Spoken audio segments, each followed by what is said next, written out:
मकर लगन की कुंडली में मांगलिक दोष विचार। मकर लगन शनि का लगन है। मंगल और शनि की आपस में शत्रुता है, लेकिन हर एक लगन का अलग अलग कॉन्सेप्ट है, अलग अलग रोल है, अलग अलग समय पे। यहाँ पे मंगल चतुर्थ भाव का स्वामी बनता है और 11वें भाव का स्वामी बनता है। मूल त्रिकोण राशि मेष राशि 4th हाउस में है और वृश्चिक राशि 11th हाउस में है। तो यहाँ पे मंगल एक सम भूमिका निभाएगा, एक न्यूट्रल भूमिका इस लगन में निभाएगा। मकर लगन की कुंडली में अगर हम प्रथम भाव पे मांगलिक विचार करते हैं तो यहाँ पे मंगल अगर प्रथम भाव में होगा तो उच्च राशि का होगा, अपनी नीच राशि पे दृष्टि करेगा, लेकिन फिर भी यहां पे मांगलिक दोष का निर्माण नहीं होगा।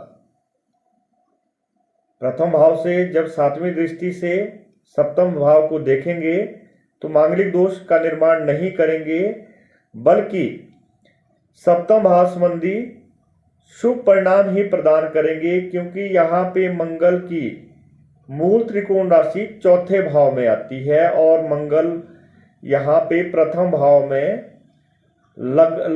भाव में उच्च का है। जब भी प्लैनेट आपके हॉरोस्कोप में उच्च का होगा तो हमेशा बेहतर परिणाम देने के लिए सक्षम होगा। चतुर्थ भाव से मांगलिक विचार करते हैं। चौथे भाव में मेष राशि आती है। मेष राशि मंगल की मूल त्रिकोण राशि है। तो इस कुंडली में अगर मंगल स्वराशिस्थ होंगे तो अपनी चौथी दृष्टि से सप्तम भाव को देखेंगे, तो मांगलिक दोष का निर्माण बिल्कुल नहीं होगा। चतुर्थ भाव हमारे जीवन की डायनामिक कॉन्फ़िगरेशन होती है किसी भी कुंडली की। मकान, वाहन, संपत्ति के योग वहां से बनते हैं। जब मंगल वहां पे स्वराशि के होंगे, मूल त्रिकोण के होंगे, तो चौथे भाव में शुभ फल प्रदान करेंगे और चौथे भाव से जब सप्तम में भी दृष्टिपात करेंगे तो मांगलिक दोष न बनाते हुए योग का निर्माण करेंगे और हमें 7th हाउस से रिलेटेड बेटर रिजल्ट अपनी लाइफ में एक्सपीरियंस होंगे। 7th हाउस में मांगलिक विचार करेंगे। अब यहाँ पे मंगल 7वें भाव में जब आता है तो नीच राशि का हो जाता है, क्योंकि सप्तम भाव में कर्क राशि होती है। तो स्वाभाविक है यहाँ पे मांगलिक दोष माना जाएगा। यहाँ मंगल देव नीच के हो जाते हैं और अपनी दशा में, अंतरदशा में 7वें भाव संबंधी अशुभ फल प्रदान करते हैं।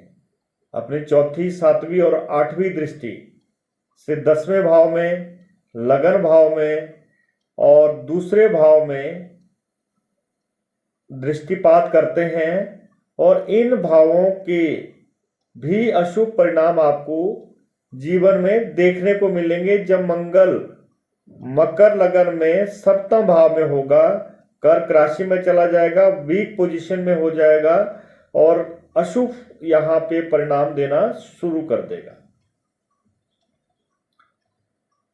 8वें भाव में मांगलिक विचार रहेगा।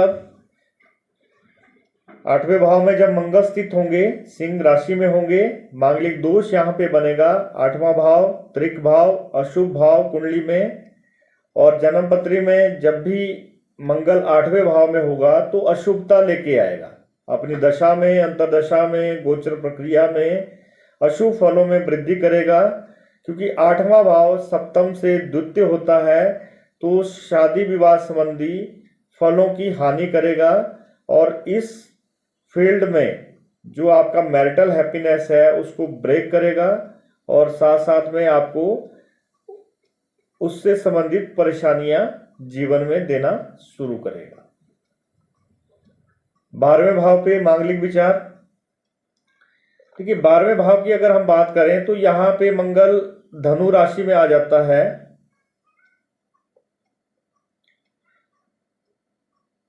12वां भाव त्रिक भाव होता है, अशुभ स्थान होता है।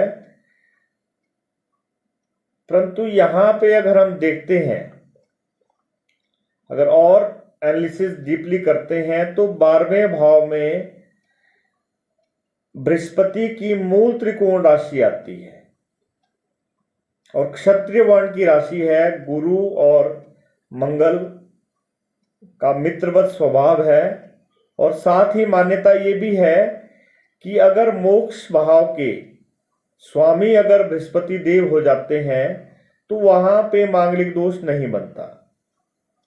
तो इस वजह से अगर हम इस सूत्र को पालन करते हैं तो यहाँ पे मांगलिक दोष निर्मित नहीं होगा। अगर 12वां और त्रिक भाव लेके चलते हैं तो आप यहाँ पे मांगलिक दोष ना उसको बोल के एक जो है तटस्थ स्थिति आप बोल सकते हैं। तो हमारे अकॉर्डिंग यहाँ पे भी मांगलिक दोष का निर्माण नहीं होगा। सप्तम भाव से रिलेटेड आपको बेटर रिजल्ट देखने को मिलेंगे जब एक्टिवेशन ऑफ प्लैनेट रहेगा मंगल का।